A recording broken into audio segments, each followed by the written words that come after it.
Greetings, friends. Welcome to this edition of Tales from the Tabletop, the video series where I scour the internet and my own personal experiences to bring you anecdotes of adventure.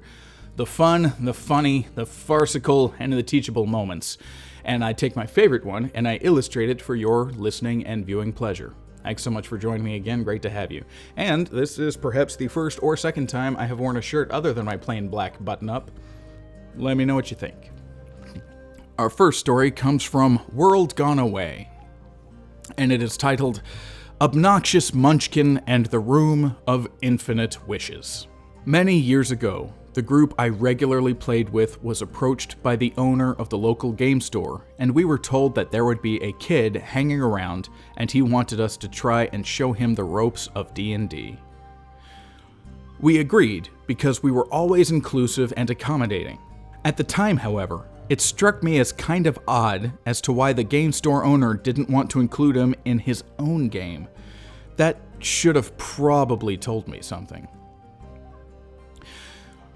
This kid was 9 years old, spoke with an interesting accent, and, as it turned out, was the grandson of a woman that was a career substitute teacher from my time in high school.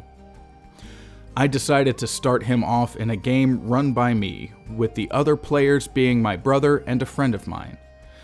My friend rolled a rogue, my brother played a cleric, and I began to help the kid with a character he liked. This kid wanted to be every damn class in the game at the same time.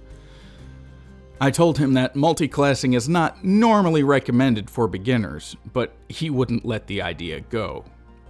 After trying to help him come up with a way to make it effective, we compromised, and he ended up by playing a fighter/rogue/cleric. He insisted on having to have the best equipment and would always be the first one to loot the chests and downed enemies, sometimes in the middle of combat. Once he got used to the game mechanics, he would use them to every advantage he could, even if it didn't make any sense. He would always try to steal the best items every other party member had, and seemed to think that every area was a dungeon with monsters to kill. He had to be reminded quite frequently that the half-orc in the room was a shopkeeper, and they were just in town to buy equipment. I can forgive kids being bad at role-playing, but this kid had a very limited imagination and was just plain bad at it.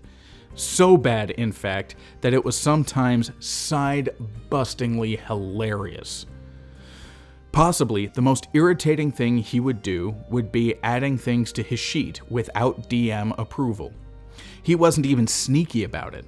It usually went kind of like this.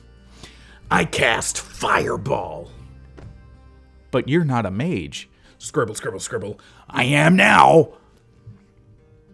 It became clear very quickly that the reason he was passed off on my group was because everybody else at the store thought that he was so obnoxious. Nobody wanted to play with him.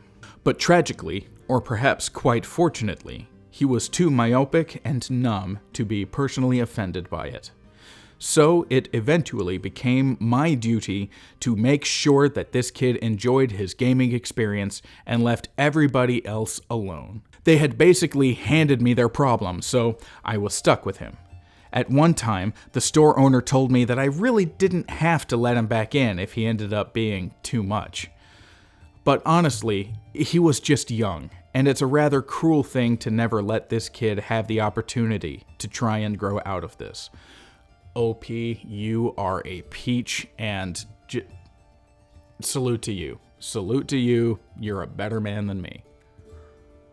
So he floated around between my games, and we let him come back often because he was generally pretty funny, even though he only really played one kind of character, with all the power gaming, obnoxious, immature behavior, blatant cheating, and his funny accent.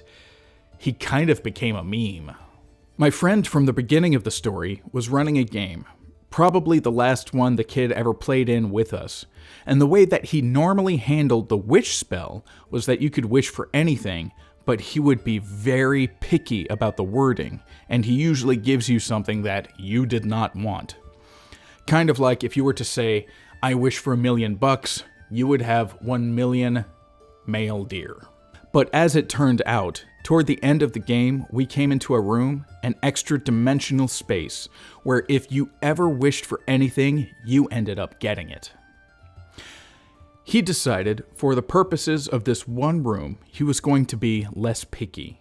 So the kid gets really excited when he figures this out and starts shouting over us everything he wanted his character to wish for. He wanted the best weapons, the best armor, all the gold. He wanted to be every class, be at max level in all of them. He wanted a pet dragon, an ancient pet dragon, and he wanted a castle. He wanted an entire army, he wanted to be powerful and famous, and then one of our players blurted out this little gem, I wish you'd shut up. The way my friend ruled on this, the kid's character was permanently affected by the spell silence, and as such couldn't make any more wishes. Then I decided to add my own touch to the scene. Yeah, and I wish you hadn't wished for all that other crap. You can imagine how that went down, but the kid took it like a champ. At the end of the day, none of us were overpowered or anything. However, he was still a fighter/rogue/mage/cleric/paladin, and he still couldn't roleplay his way out of a paper bag. I wonder whatever happened to that kid. I wonder if he grew up and got better at role-playing, and I frequently wonder if he continued the path of always trying to have the character be the best at everything. But no matter what, he is always going to live in my mind forever as a thoroughly obnoxious munchkin of a player, and I will always laugh. And as far as horror stories go, I will always remain very fond of these memories. Good on you, OP. You're a sweetheart of a nice guy and or gal, and good on you. Well done. Thanks for sharing. Next story comes from Gerald. It is short, and it's also just a wee bit naughty, so prepare yourself. I was the DM in a homebrew game with 2 characters. Caspian, the half-elf sorcerer, and Max the Barbarian, the Barbarian. The party's first assignment was to go wipe out a kobold tribe that had been raiding a nearby town. The kobolds lived in a cave system, accessible only through an ancient, abandoned temple. Once past all the traps and puzzles on their way into the caves, Caspian magically disguised both players as kobolds. Several successful rolls later, Caspian and Max were hospitably welcomed by the kobold tribe. Instead of slaughtering them, the party made friends and regaled the kobolds with stories of their adventures. Max decided to have sexy times with every willing female in the tribe. Amused and horrified by this, I told him to roll a saving throw against kobold STDs. He failed. I told him he had caught draconic chlamydia. After getting a tour of the cavern system with 2 kobold guides, the party left. No kobolds were slain, although some were rather sore. The party decided against going back to the nearby town. They hadn't gotten rid of the kobolds after all, so they traveled to the next city instead. Once there, Max immediately went to the nearest temple to get his disease cured. He was growing scales and itching like crazy. Max says to the healer, I hope you don't mind, this is pretty icky. Cleric, I've seen worse. Max, what could you possibly have seen that is worse than this? I did some fast thinking as to what could possibly be worse. What could this cleric have possibly seen worse than a kobold STD in a fantasy universe? And I panicked and had the cleric reply, there's a local necrophiliac in town and, well, he likes to sleep with zombies, so.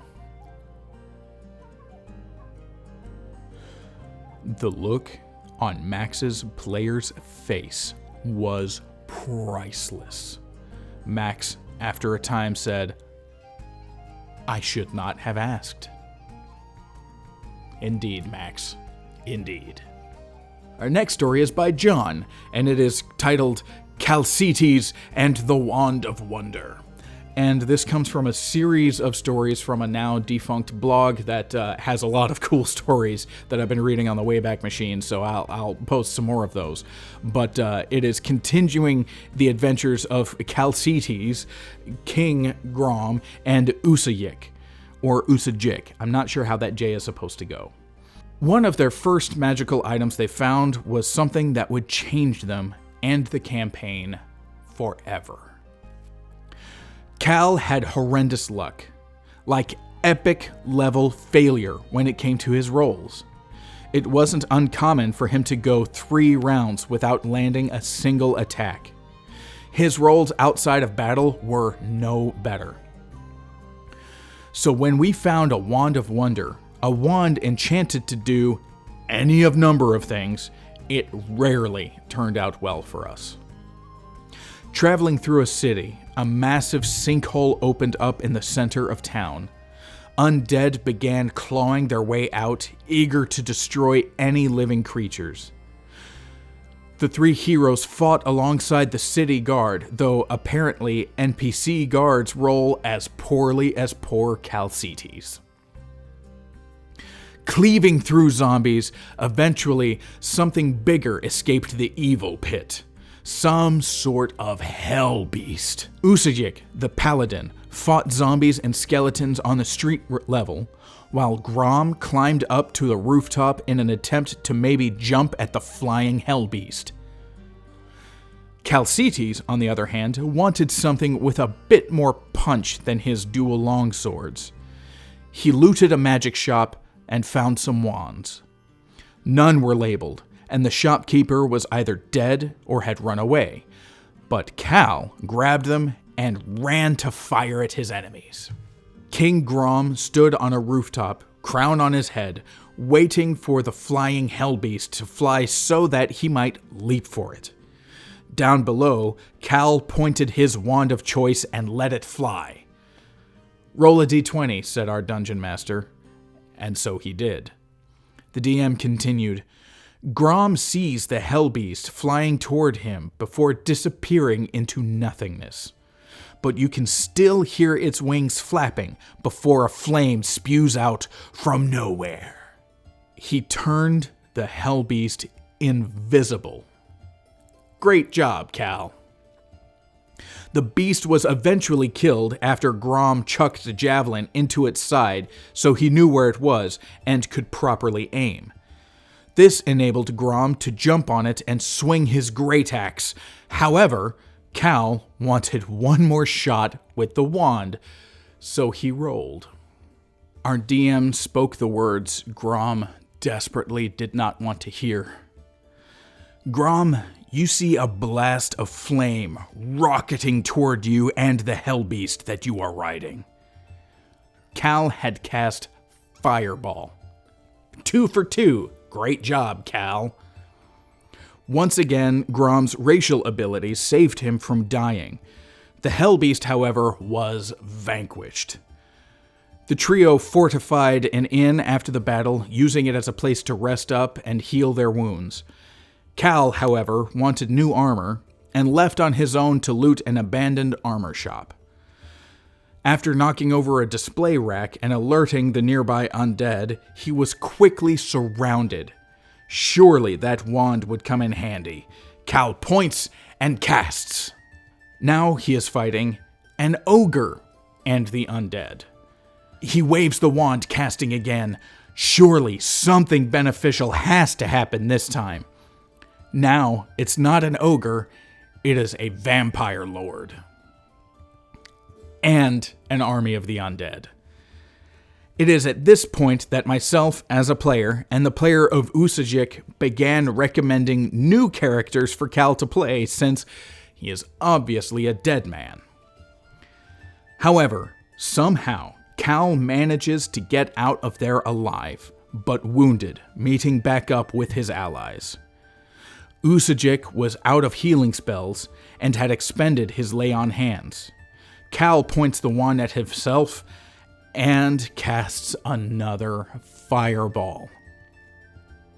Finally, Grom takes the wand from Cal, but Grom cannot help but be curious. However, despite his low intelligence, this half-orc isn't dumb enough to try anything on himself, so he points the wand to Cal and turns him into a woman. After many more attempts to help Calcetes, eventually something decent happens. Cal is transformed into an illithid, a Cthulhu-esque squid-faced mind flayer. And so, King Grom, Usajik the Paladin, and Calcetes the Mind Flayer Fighter continue their adventures. That's a lot of fun. I can't imagine what adventures come later, and I can't wait to read more of these stories, because if they're as good as this one, I'll be bringing them here. This next story is the one that I've been illustrating this whole time, so I hope it was worth the wait. I hope you enjoy yourself. It's might short, but it's just the farce that this story turns into. So brilliant, I couldn't help myself. Here we go. The story comes from Sir Sam Fisher, and it is titled Mistaken Identity. So I was running a fairly average high fantasy campaign, and my players decided to do their usual derailment of my planned story. I didn't really mind, as it was a fairly impromptu game, and I didn't have much plan. I decided to let them have free reign, and I would freeform it as I went along. So anyway, the players went on a bit of a spree of thievery, killing some drunken townsfolk in a tavern brawl, and deciding to outright murder the mayor's son, because he was a bit of a twit who abused the peasants and felt up a tavern girl that the party was speaking to. So they decided to leave town, and in the next town, they find a series of wanted posters. I decided to have a little fun by giving the players some typical outlaw names. So written on the poster for their bounty was the Green Hood, Darkfire, and Lady Heartless. I described to them the descriptions of the bounties and their lists of crimes. And while I sat there smugly waiting for the revelation, that revelation never came. Instead, my players decided to turn bounty hunters for their adventure and set off asking around about this trio of villains. I decided to play along as they investigated themselves and tracked themselves back to the first town they had just been to. Still, they didn't realize. I sent guards and other bounty hunters after them, but they were convinced it was all a case of mistaken identity, as they had many similarities to the party that they were hunting. They persuaded some of the guards of this fact and fought off a group of vigilantes. I was struggling to keep a straight face now more and more as the investigation pointed them in the direction of the location they had first seen the bounty poster, forcing them to backtrack again. My players were complaining now that this was getting silly. At one point, I had to excuse myself from the room because I was laughing so hard. My players moaned about going in circles. The session ended shortly afterwards, as I told them they would have to resume their search next game. After the game, we were hanging out, eating pizza, and then one of my friends suddenly cursed, "Oh, hell! I'm the Green Hood, aren't I?" In the most mortified voice I have ever heard from him. The penny finally dropped, and we all had a good laugh about it, and it is now a running joke that every villain in my campaign must secretly be them. This is literally the funniest jokes on you story that I have ever read in role-playing game context, and oh, it's just delightful. And in terms of me being an artist, I thought this is perfect. Green Hood, Lady Heartless, and Darkfire. So I just based solely on those names, I think, what do these people look like? So it's time for me to just sit down, not pull out illustration board, not have an illustration ready, just character sketch, just make some characters. And that's where, that is where I live and breathe as an illustrator. I like drawing scenes. I like telling stories. I like making comics. In my heart of hearts, I am still a comics man. But in terms of what is the most fun, it's character designing and just making up characters. I've got these names and away I go. So for Darkfire, I was thinking sorcerer who works with fire. Let's get somebody sorcery looking. You know what? Point his ears. He's an elf. For Lady Heartless, I think female assassin. And then I, just kind of let it roll a little bit. Let's have a dwarf female. You don't hear about female dwarves a lot in games or in stories. At least I haven't. And I know that female dwarves have the beards. Like according to the original, according to Tolkien and a bunch of other places, female dwarves grow beards, but every time I do an image search for female dwarf, it's just a woman who is short and stout. Usually a fairly attractive young lady who is short and stout, and that's all you have to go by for her dwarfishness. And I'm like, no. Short, stout, beard, get those ears to protrude a little bit low, because for reasons in my head, that says dwarf. So here we have Lady Heartless, a rather attractive young lady who just so happens to have just the silkiest, smoothest of chin beards. The Green Hood, easiest thing in the world. Guy in a hood, give him a bow. Sure. Green Hood instead of Robin the Hood. You know what? I never give anybody the cliche eye scar. An outlaw wanted poster, that's where that eye scar goes. Last but not least, I took a risk on this one. I made this, showed it to my wife, and said, hey, baby, what do you think? And she says, I like this a lot. You should distress the paper with tea bags to make it look like old parchment. And I really struggled with that because this took a while. It's for those of you not in the know, the things that take the longest to draw are large environmental scenes with one or more vanishing points, like perspective drawings, faces, hands, and figures. And this requires 3 different figures, not all the way, you don't see their feet, but it requires 3 figures, 3 faces, and 6 hands, and I decided I would hide hand number 6, just give it 5 hands to save me some time. Took a while. Was very proud of it, scared to death of what that tea bag would do to the paper and to the ink. I know that my inks are waterproof, so I took the risk. And turned out pretty good. I like it a whole bunch, and I think I might be doing this again. Little darker than I meant, but, live and learn.